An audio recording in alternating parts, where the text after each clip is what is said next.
The rain hammered down on the deserted parking lot behind the old warehouse on Merchant Street. It was nearly 3 in the morning when Officer Sarah Chen pulled her patrol car into the dimly lit area, responding to what dispatch had called a possible assault. Her partner, Officer Marcus Williams, sat beside her, finishing the last of his coffee as they surveyed the scene through the rain-streaked windshield. Nothing seemed out of the ordinary at first glance. Just another quiet night in the industrial district, where abandoned buildings stood. It's like silent sentinels, and the only sounds were the patter of rain and the occasional rumble of a distant truck on the highway. Sarah grabbed her flashlight and stepped out into the downpour, Marcus following close behind. They had been partners for 3 years now, and they moved with the synchronized efficiency of people who trusted each other completely as they walked deeper into the lot. Their flashlight beams cutting through the darkness, Marcus suddenly stopped. His light had caught something near a cluster of dumpsters. At first it looked like a pile of discarded clothes, but as they moved closer, the horrible truth became clear. It was a person, lying face down in a growing puddle of water mixed with something darker. Blood. Sarah immediately radioed for an ambulance while Marcus rushed forward, his training kicking in automatically. He knelt beside the figure, careful not to disturb any potential evidence, and checked for a pulse. To his relief, he found one, weak but steady. The person was alive, but barely conscious and clearly in bad shape. What happened next would confuse both officers for hours to come. As Marcus gently turned the person onto their side to check for injuries, his flashlight revealed something completely unexpected. The man, probably in his early 30s, was wearing what appeared to be a ceremonial uniform. But this was not just any uniform. The deep crimson fabric, despite being soaked with rain and blood, was unmistakably high quality. Gold braiding ran along the shoulders and sleeves in intricate patterns that spoke of craftsmanship and tradition. On his chest, partially obscured by the mud and blood, were several medals and insignias that neither officer recognized. Sarah moved her light across the man's wrists and gasped. Heavy metal cuffs bound his hands together, the kind used in high-security situations. But these were not standard police issue. They looked older, more ornate, with engravings that caught the light as Sarah examined them more closely. The man's face was bruised and swollen, with a particularly nasty gash across his left temple that was bleeding profusely. The ambulance arrived within minutes, its sirens cutting through the quiet night. Paramedics rushed to stabilize the injured man, checking his vital signs and preparing him for transport.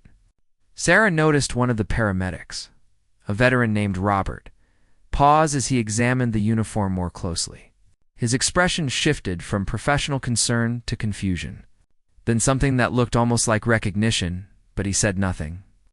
Focusing instead on bandaging the head wound, Marcus photographed everything he could before the paramedics loaded the man onto a stretcher. The uniform, the cuffs, the surrounding area, every detail that might prove important later. Sarah coordinated with dispatch, trying to figure out if there had been any reports of missing persons or assaults in the area. Nothing came back. No reports, no calls, no witnesses. It was as if this man had simply materialized in that parking lot. At the hospital, things became even stranger. The emergency room doctor, Dr. Patricia Morrison, examined the patient with growing bewilderment. The injuries were serious, but not life-threatening.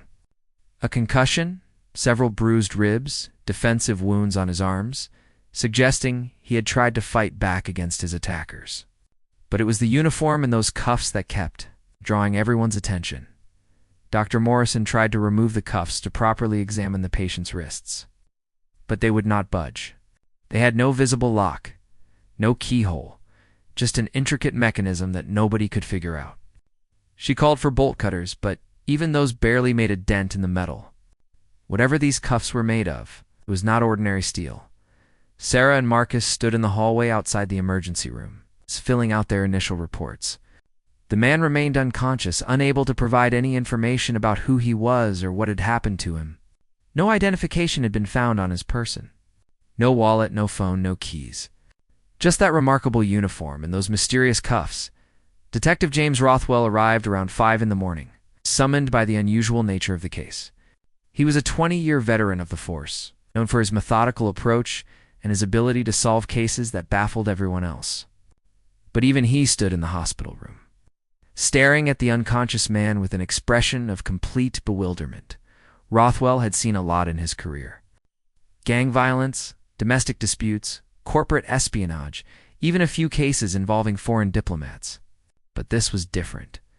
The uniform suggested military or ceremonial significance, but it matched nothing in any database he could access. He took photos and sent them to contacts in the military, the State Department. Even the FBI, nobody recognized the insignias or the style of the uniform. As dawn broke over the city, casting pale light through the hospital windows, the case attracted more attention.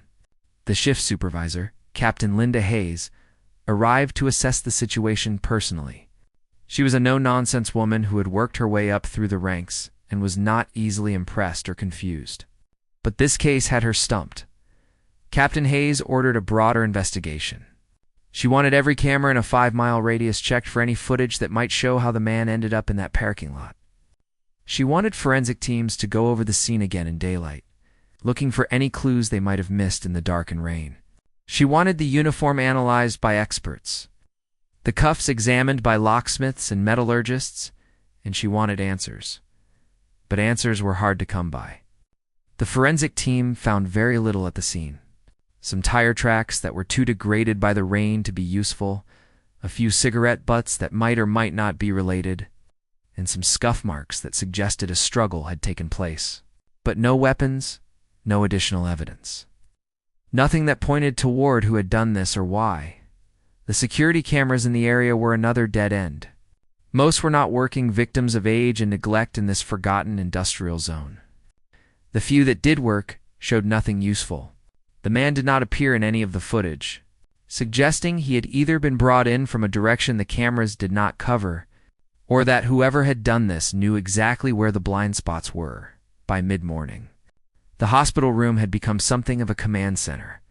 Detectives, uniformed officers, and specialists of various kinds came and went, each adding their observations to the growing pile of questions. An expert in military uniforms from the local university was brought in. Professor Elizabeth Grant had spent her entire career studying military history and ceremonial dress from around the world. She examined the uniform with the careful attention of a scholar, taking measurements, studying the stitching, analyzing the materials. After an hour of examination, Professor Grant delivered her assessment. The uniform was authentic. She was certain of that. The craftsmanship was too good, too detailed to be a reproduction or costume. The materials were high quality, the kind used in actual ceremonial military dress, but she could not identify its origin. It resembled European Royal Guard uniforms, particularly those from smaller principalities and kingdoms, but it did not match any specific country or institution she knew of. The medals on the chest were equally mysterious. They appeared to be genuine military decorations, not the kind of thing you could buy at a costume shop, but their designs did not match any known system of military honors. They were beautiful, clearly valuable, but utterly unidentifiable. The mystery deepened as the day progressed. Detective Rothwell had set up a temporary office in a conference room near the emergency department, where he coordinated the expanding investigation. Phone calls came in from various agencies, each offering theories, but no concrete answers.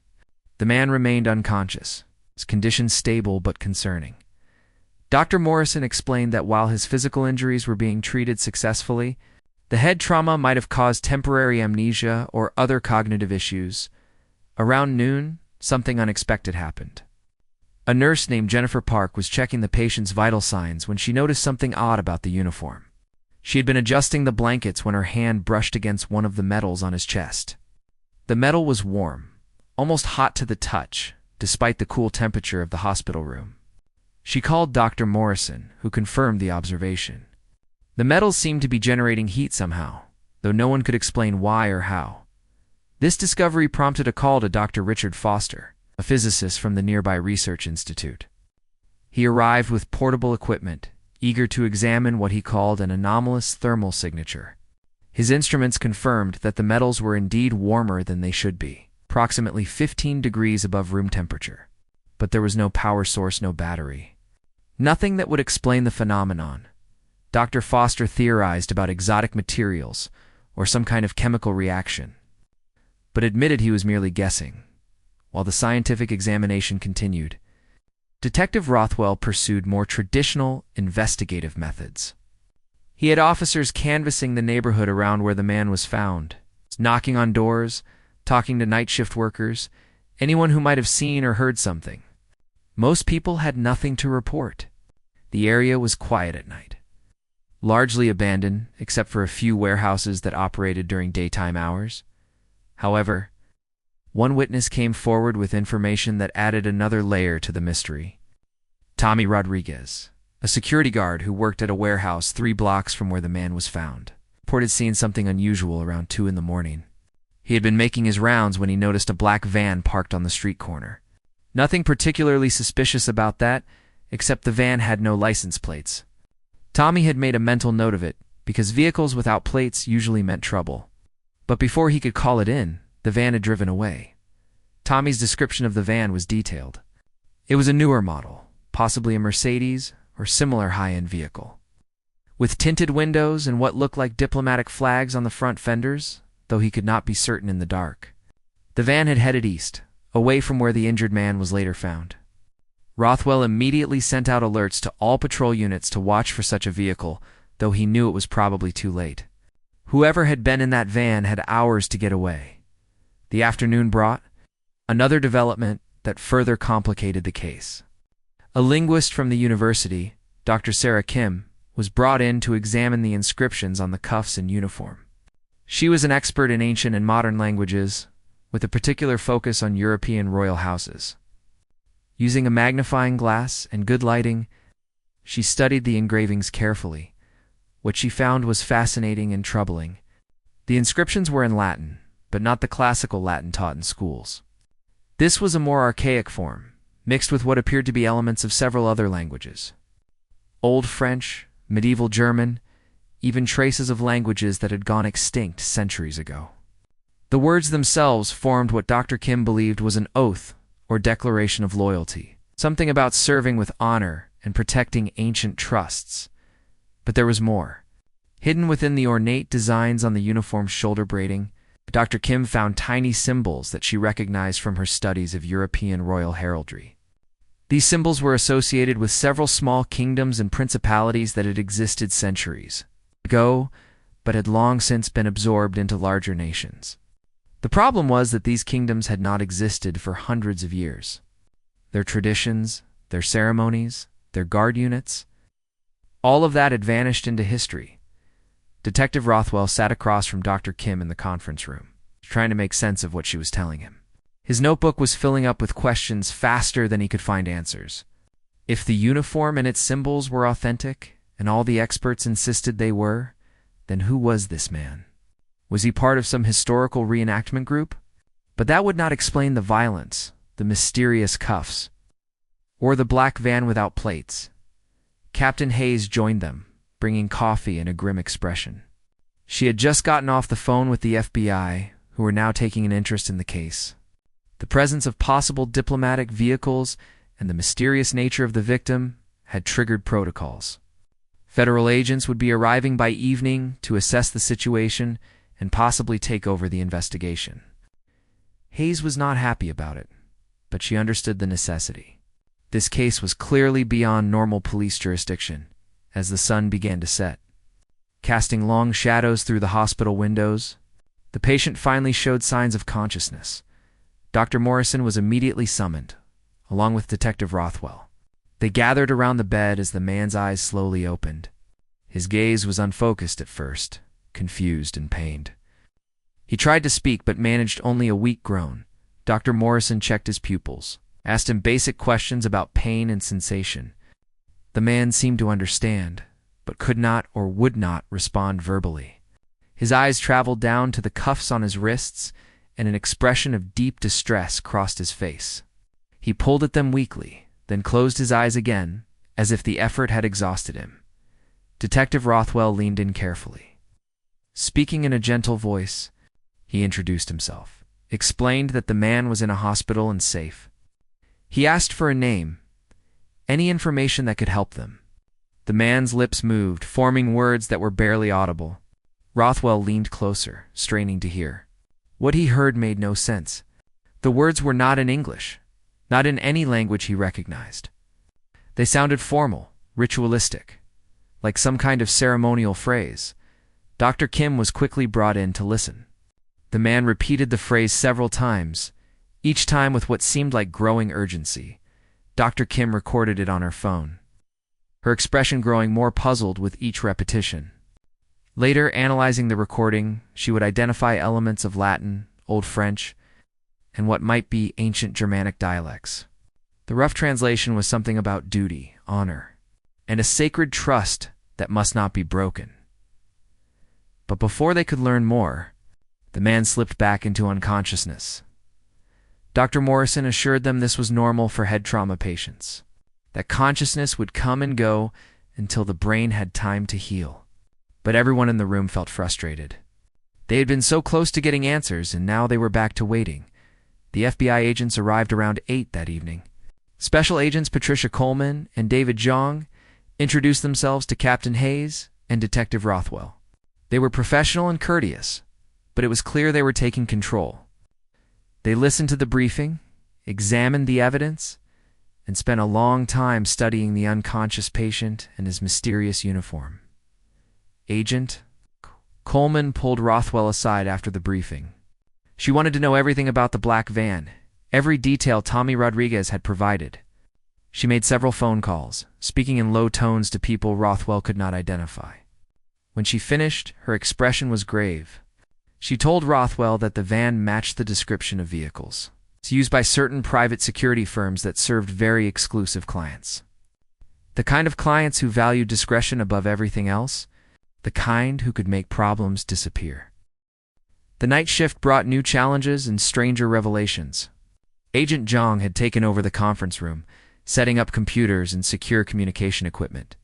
Detective Rothwell was allowed to stay on the case in an advisory capacity, which he appreciated even though it meant he was no longer in charge. Captain Hayes had gone home for a few hours of sleep, leaving strict instructions to be called if anything significant happened. Around midnight, the hospital's security cameras captured something unusual. A man in an expensive suit had been seen near the emergency department entrance, standing in the shadows and appearing to watch the building. When security approached him, he had walked away quickly, disappearing into the parking structure. The description was vague, but security noted that he had seemed very interested in the building and had been holding what looked like a phone to his ear, possibly reporting to someone. Agent Coleman reviewed the footage personally. The quality was poor. The man had kept his face turned away from the cameras, almost as if he knew exactly where they were positioned. She ordered increased security around the patient's room and placed 2 federal marshals outside the door. Whatever was happening, whoever this injured man was, people were clearly looking for him.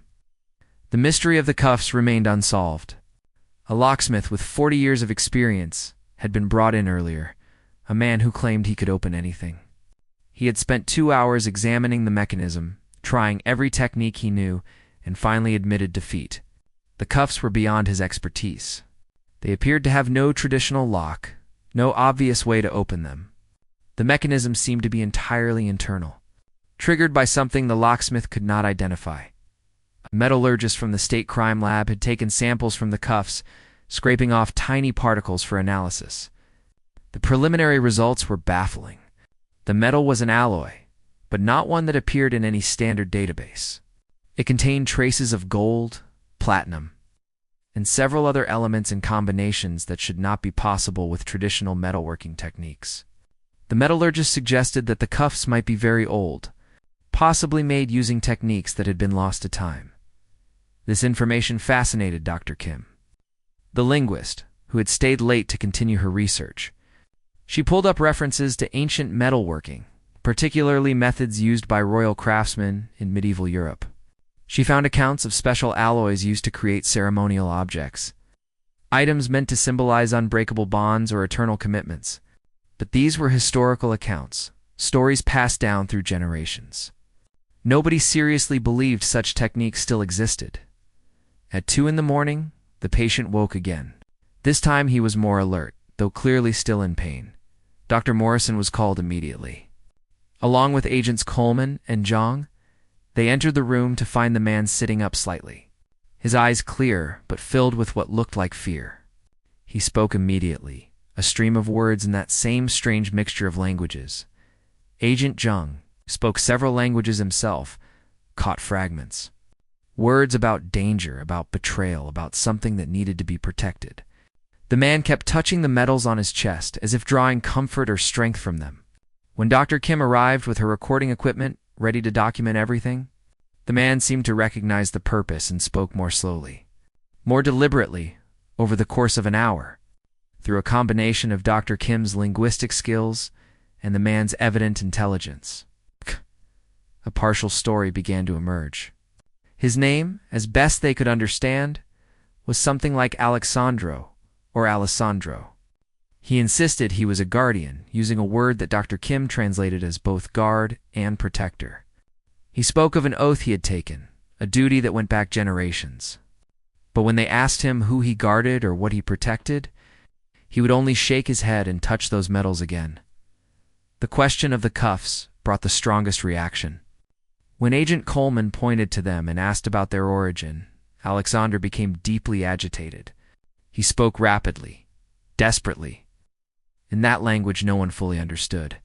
Dr. Kim caught words that seemed to mean punishment, judgment, and violation. It appeared that the cuffs were not just restraints, but some form of ritualistic punishment. Someone had judged him and found him wanting, and these cuffs were the result. But who had that authority? Who could pass such judgment? Alexander would not or could not say. Every time they approached the topic, he would become distressed and withdraw into silence. Dr. Morrison finally had to intervene, insisting that the patient needed rest and that continued questioning might worsen his condition. Reluctantly, agents agreed to pause their interrogation until morning. Agent Coleman spent the rest of the night reviewing everything they had learned.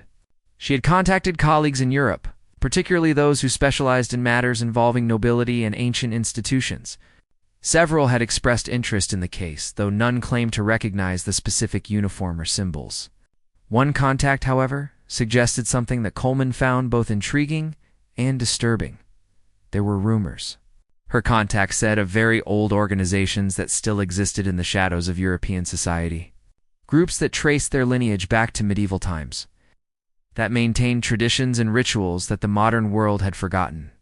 These organizations were not official, not recognized by any government, but they allegedly had significant resources and influence. They valued secrecy above all else, and they protected their mysteries with fierce determination. Could Alexander be a member of such an organization? Could his uniform and those mysterious medals be signs of membership in something ancient and hidden? It would explain why nothing matched any known military or ceremonial database.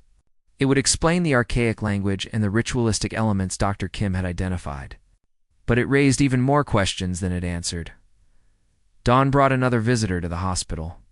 A woman in her 60s, elegantly dressed and carrying herself with unmistakable authority, appeared in the emergency department and asked to speak with whoever was in charge of the Alexander case. She provided no credentials, no official identification. But something about her manner made the staff immediately fetch. Agent Coleman. The woman introduced herself as Madame Valmont. She offered no first name, no other details. She spoke English with a slight French accent and requested a private conversation with the agents in charge. Coleman and Zhang exchanged glances before agreeing.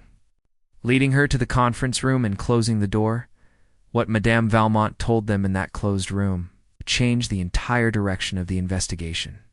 She began by asking them to understand that what she was about to share must remain confidential, that publicizing this information would cause significant complications for many people. Coleman, being an FBI agent, made no promises, but agreed to listen. Madame Valmont explained that Alexander was indeed a royal guard, but not in any contemporary sense. He served an institution that had existed for over 800 years, an organization dedicated to protecting certain historical artifacts and knowledge. This organization operated independently of any modern government, funded by ancient endowments and maintained by families who had served it for generations. The uniform. the medals, the ceremonial language. All of it was authentic because the organization had never modernized, had never changed its traditions.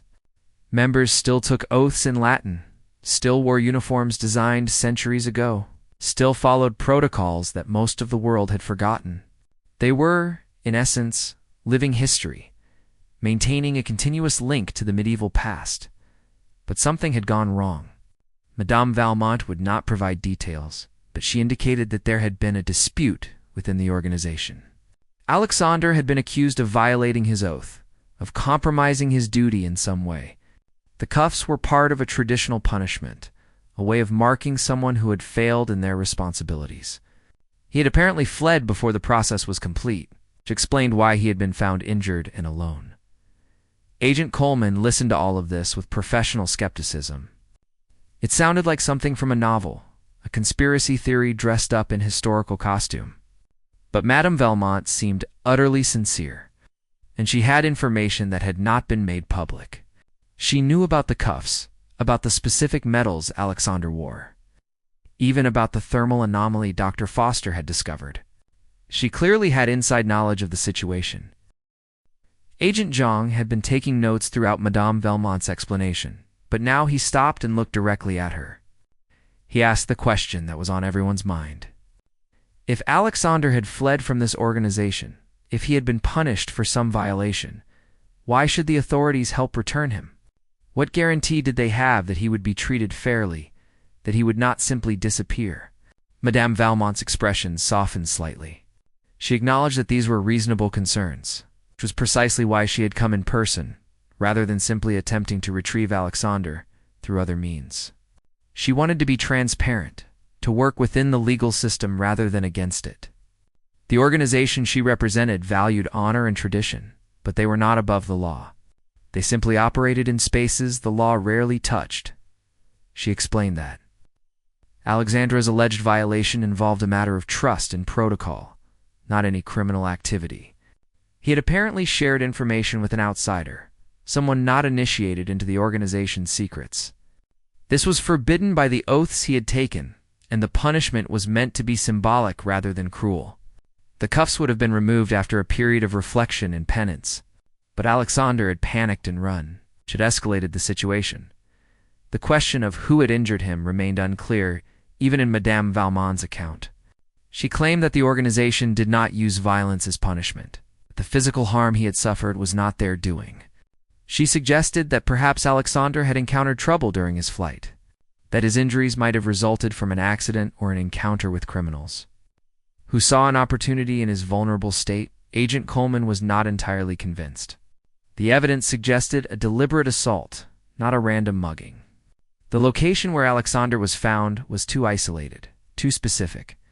Someone had chosen that spot carefully, somewhere away from cameras and witnesses. Whether that someone was connected to Madame Valmont's organization or represented some other threat remained an open question. As the conversation continued, Detective Rothwell was allowed to join them. He brought news that complicated matters further. The forensic team had finally processed some evidence from the scene where Alexander was found. Among the items recovered were fragments of fabric that did not match Alexandra's uniform. The fabric was high quality, possibly from an expensive suit or coat. More importantly, it found a partial fingerprint on one of the dumpsters near where Alexander had been lying. The fingerprint had been run through every database available. They had gotten a hit. Not a criminal record, but something almost as interesting. The print belonged to someone who had applied for a high-level security clearance years ago. Someone who had worked for a private military contractor specializing in discreet security services. The name was Charles Whitmore, and according to his last known information, he had been employed by firms that served wealthy clients who needed protection or problems solved quietly. Madame. A slight tightening around her eyes, a momentary pause before she spoke. She claimed not to recognize the name, but Agent Coleman had spent years reading people. She knew Madame Valmont was not being entirely truthful. There was a connection there, even if Madame Valmont would not admit it. The discussion was interrupted by Dr. Morrison, who appeared at the conference room door with urgent news. Alexander had become seriously agitated, pulling at the cuffs so violently that he was injuring his wrists. She needed permission to sedate him, but she wanted the agents to see his condition first. They hurried to his room, where they found Alexander in a state of near panic. He was speaking rapidly, desperately, tears streaming down his face as he struggled against the restraints. Dr. Kim was called immediately to translate. What she heard shook her. Alexander was not just upset about the cuffs or his situation. He was trying to warn them about something. He kept using words that meant danger, urgency, time running out. He mentioned others, people who were at risk. He spoke of a location, something that needed to be protected. Though the specific details were lost in his distress and the language barrier, Agent Zhang made a decision. He pulled out his phone and placed a call to a colleague at the State Department, someone who specialized in international cultural affairs. If Madame Valmont's story was true, if Alexander was part of some ancient organization dedicated to protecting historical artifacts, then perhaps this colleague could help verify the information. The call lasted several minutes. With Zhang stepping into the hallway for privacy, when he returned, his expression was serious. His colleague had confirmed that there were indeed rumors of such organizations in Europe. Nothing official, nothing documented, but persistent stories passed among academics and cultural historians. Organizations that claimed direct descent from medieval institutions, that supposedly guarded artifacts and knowledge too sensitive or too valuable to be housed in public museums. Most scholars dismissed these stories as romantic fantasy, but a few believed there might be truth behind the legends. This partial confirmation changed the dynamics of the situation. If Alexander was genuinely part of such an organization, if he truly had a duty to protect something important, then his panic might be justified. Perhaps whatever he was meant to guard was now vulnerable because of his absence. Perhaps that was what he was trying to communicate in his distress. Madame Valmont seized on this moment. She proposed a solution.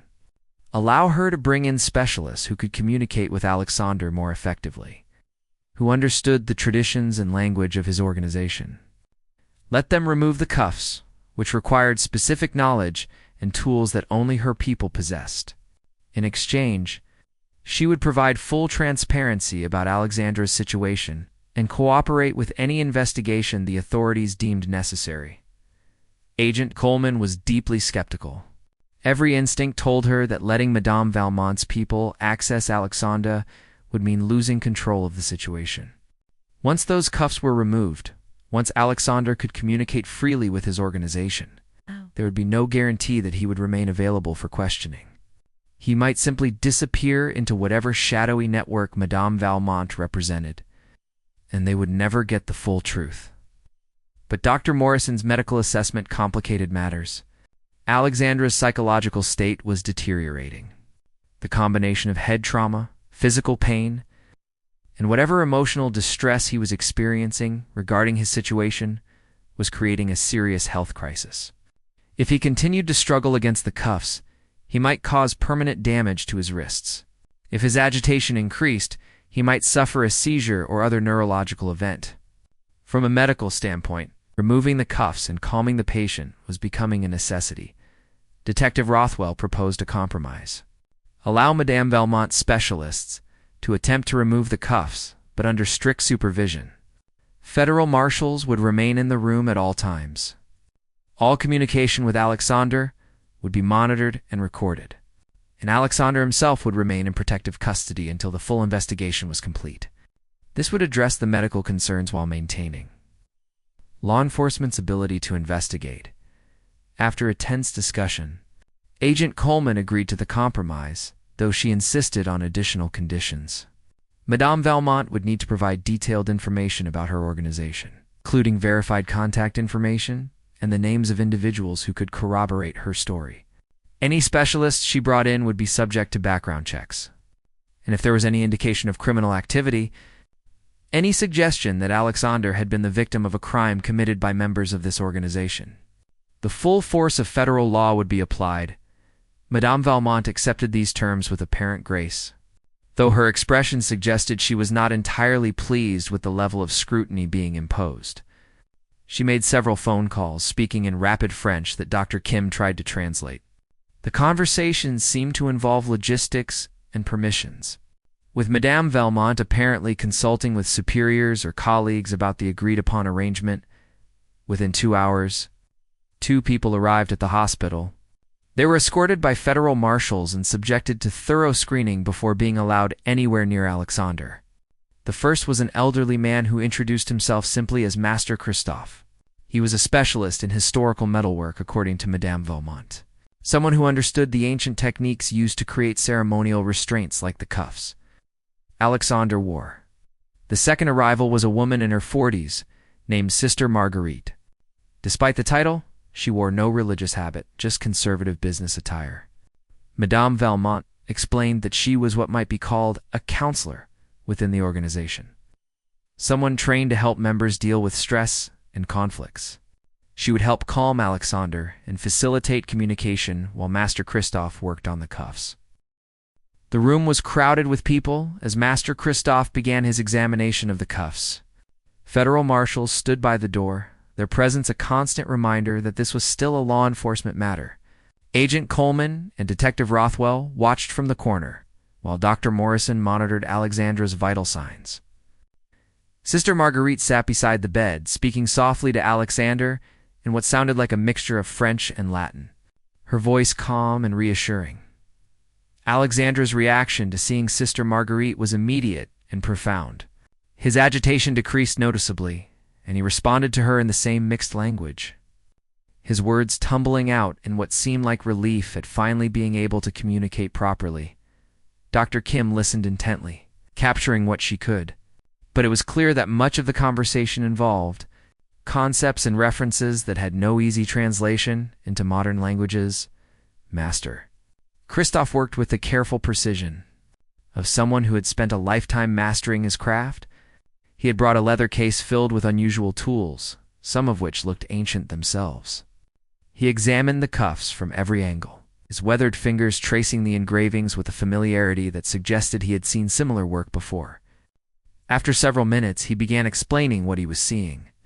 Though his heavily accented English made some of his words difficult to follow, the cuffs, he said, were examples of ceremonial restraints used by certain European institutions since the 13th century. They were designed not to be permanent shackles, but symbolic reminders of obligation and duty.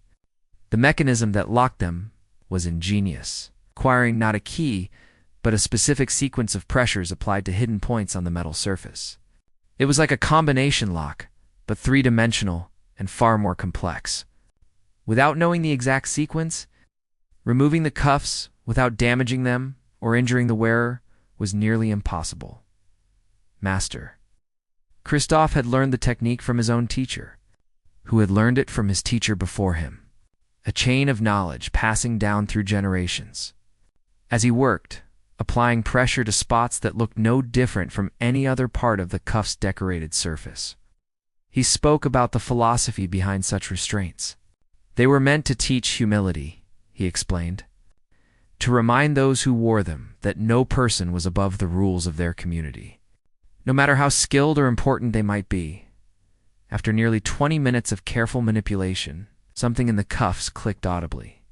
Everyone in the room seemed to hold their breath as Master Christophe continued his work, his fingers moving with deliberate confidence.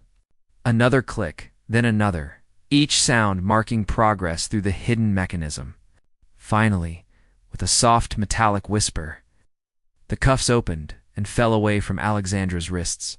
The skin beneath was raw and damaged, marked with deep bruises and abrasions from Alexandra's struggles. Dr. Morrison immediately moved forward to treat the injuries, cleaning and bandaging the wounds with professional efficiency. But what captured everyone's attention was Alexandra's reaction. He brought his freed hands up to his face, tears streaming down his cheeks, and spoke words that Dr. Kim translated as expressions of profound gratitude and relief. Sister Marguerite continued her gentle conversation with Alexander, and gradually a fuller picture of his situation began to emerge. Through her translation and Dr. Kim's linguistic assistance, Alexander told a story that seemed to belong to another century, yet had played out in the modern world. He was indeed a guardian. As he had insisted from the beginning, The organization he served was called the Custodians of Sacred Trust, though the exact name varied depending on which language it was spoken in. The organization had been founded in the late 12th century by a group of noble families who had been tasked with protecting certain religious and historical artifacts during a time of great political upheaval. Over the centuries, as kingdoms rose and fell, as borders changed and governments transformed, the custodians had remained constant, passing their duties from generation to generation. Alexander's family had served the custodians for over 400 years. He had been inducted into the organization as a young man, taking the same oaths his ancestors had taken, pledging to protect the artifacts and knowledge entrusted to the custodians' care. For 15 years, he had served faithfully, stationed at various secure locations across Europe, guarding items that ranged from ancient manuscripts to religious relics that were too controversial or too valuable to be housed in public institutions. The trouble had begun. 6 months earlier, when Alexander had been assigned to a facility in Switzerland, among the items stored there was a collection of documents related to various European royal families, genealogical records and historical papers that could potentially embarrass or complicate matters for current governments if they became public. Alexander had been one of 3 guards, responsible for maintaining security and ensuring the documents remained undisturbed. But Alexander had made a mistake, one born of compassion rather than malice. A historian, a woman named Dr. Elena Vasquez, had approached him with a request. She was researching her own family history and believed that some of the documents in the custodian's care might contain information about her ancestors. She was not asking to take anything, merely to view certain records for a few hours under supervision.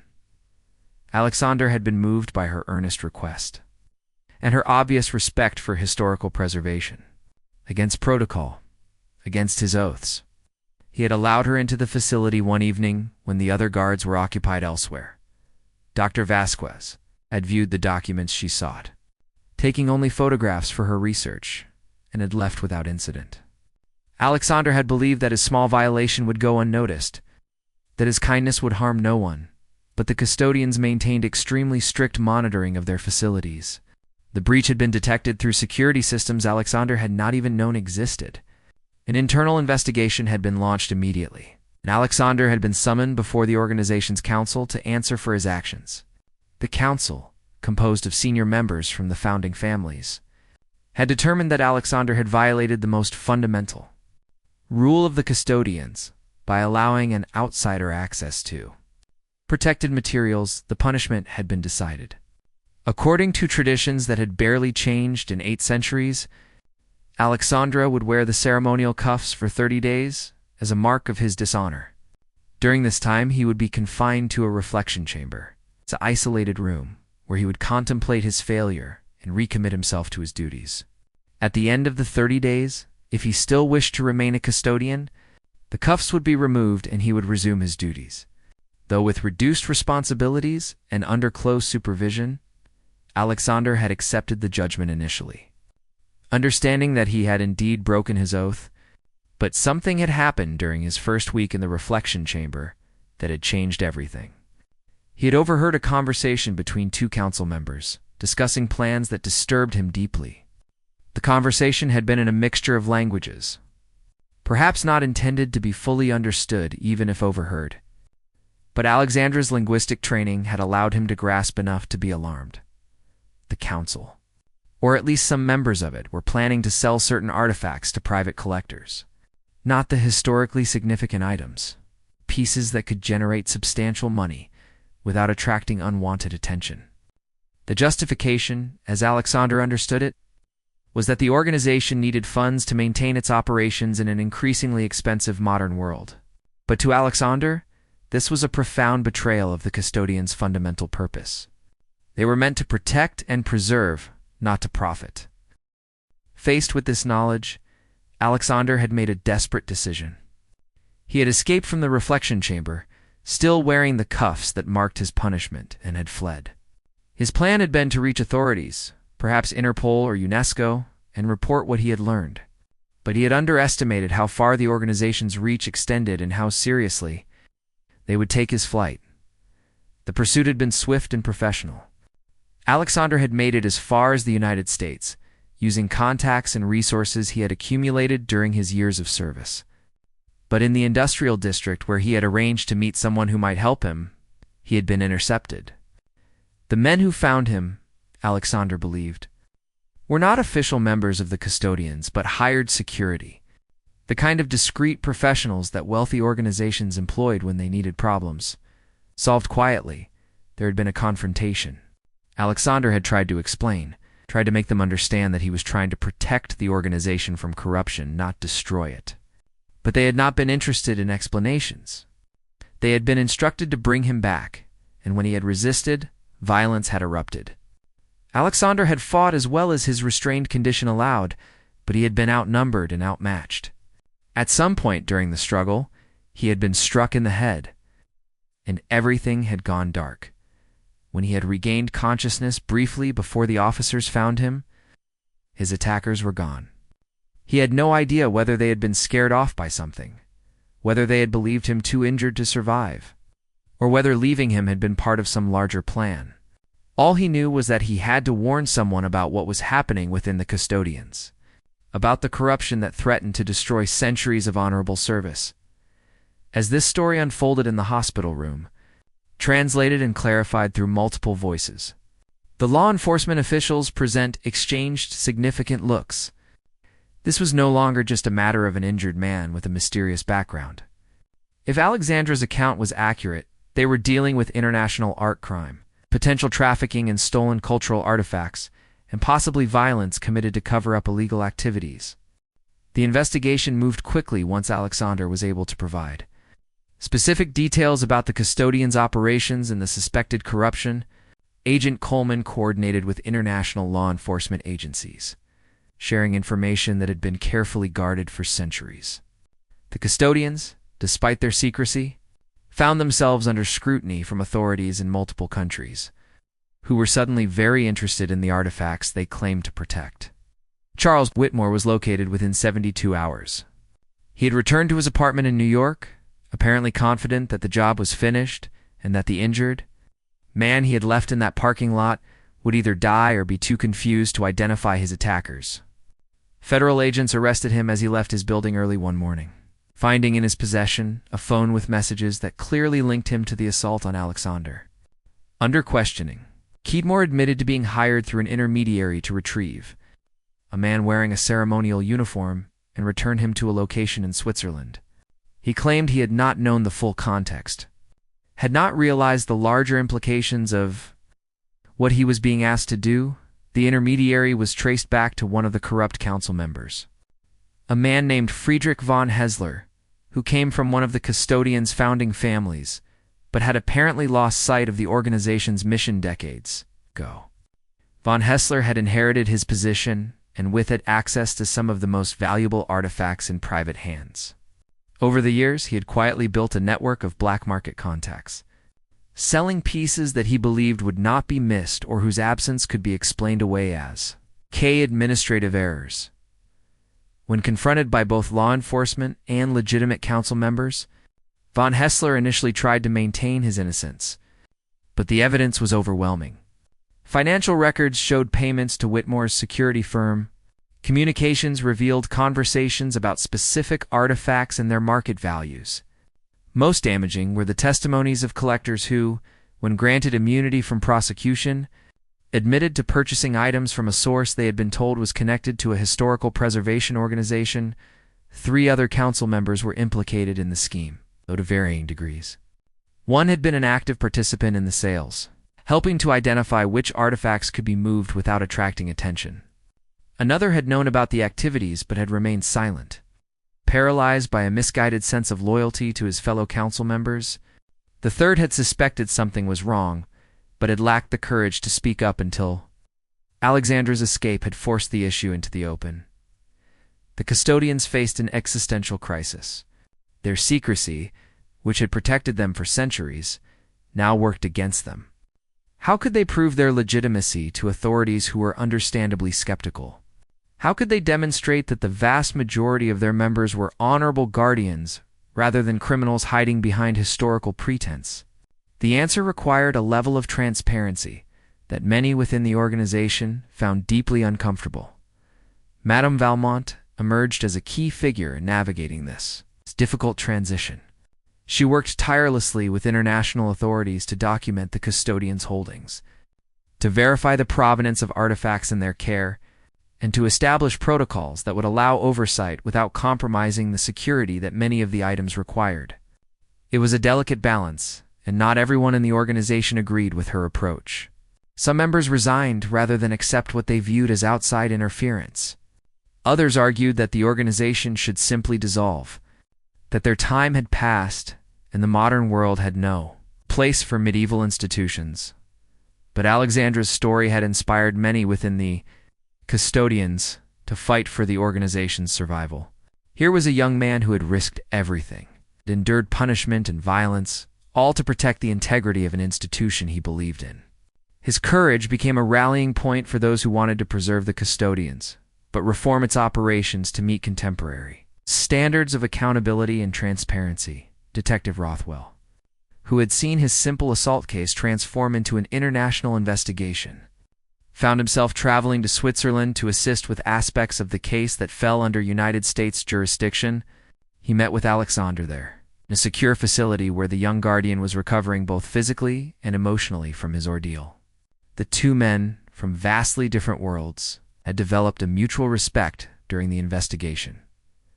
Alexander showed Rothwell some of the artifacts the custodians protected. There were illuminated manuscripts from the 8th century, their pages glowing with gold leaf and intricate designs. There were religious relics whose authenticity was debated by scholars but which held profound meaning for believers. There were documents that could rewrite parts of European history if they became public. Records of royal lineages and political arrangements that powerful families preferred to keep private. What struck Rothwell was not just the value of these items, but the care with which they were maintained. Each artifact was stored in precisely controlled conditions, monitored constantly, handled only with the greatest respect and proper conservation techniques. The custodians, whatever their recent failures, had succeeded in their primary mission for over 800 years.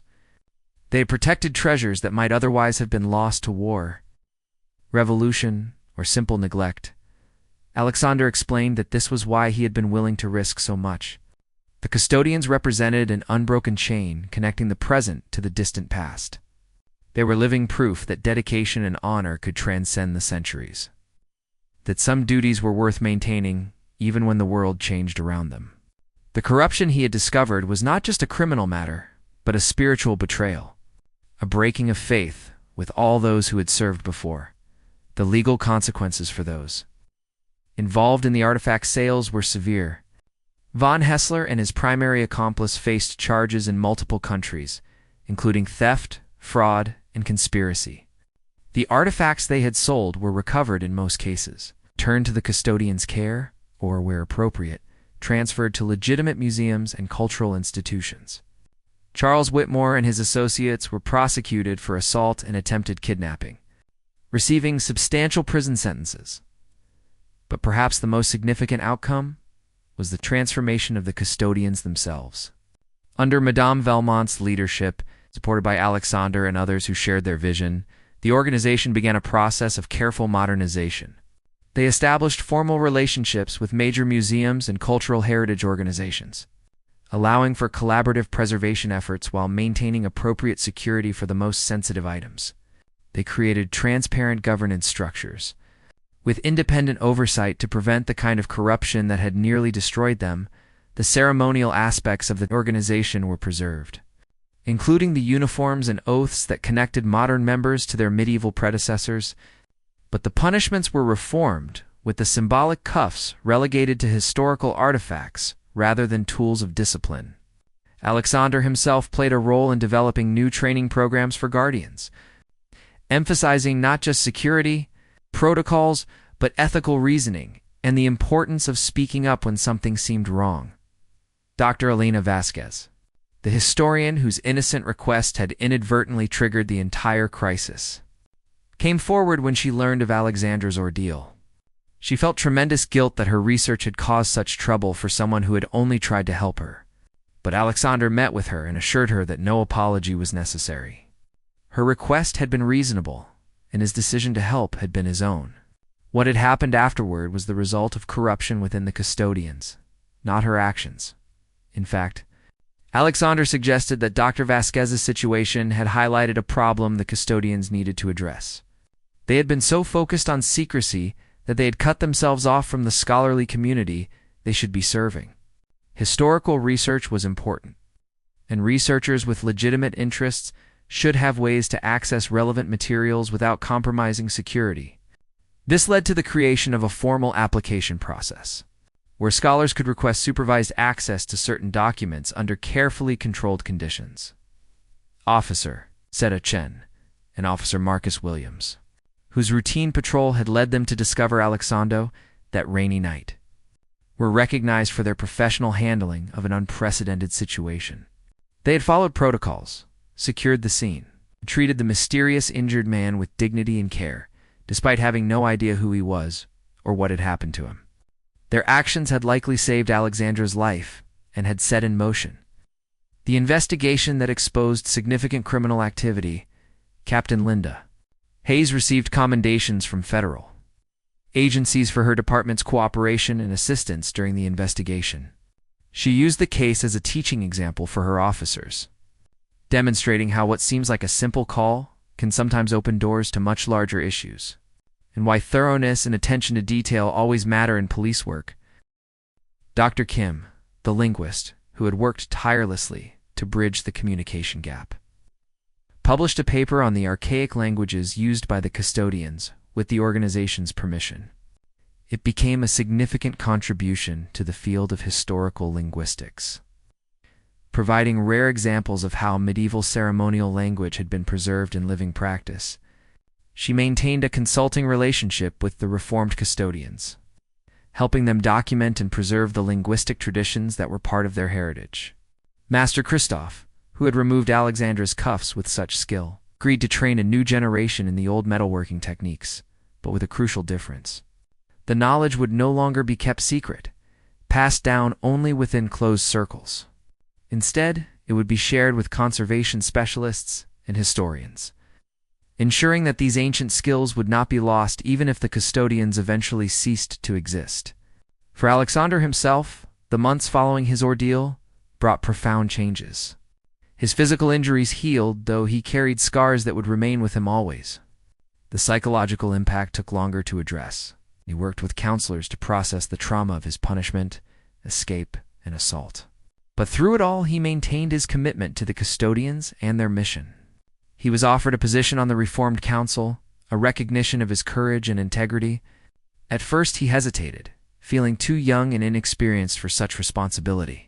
But Madame Valmont convinced him that the council needed voices like his, people who understood both the value of tradition and the necessity of ethical action.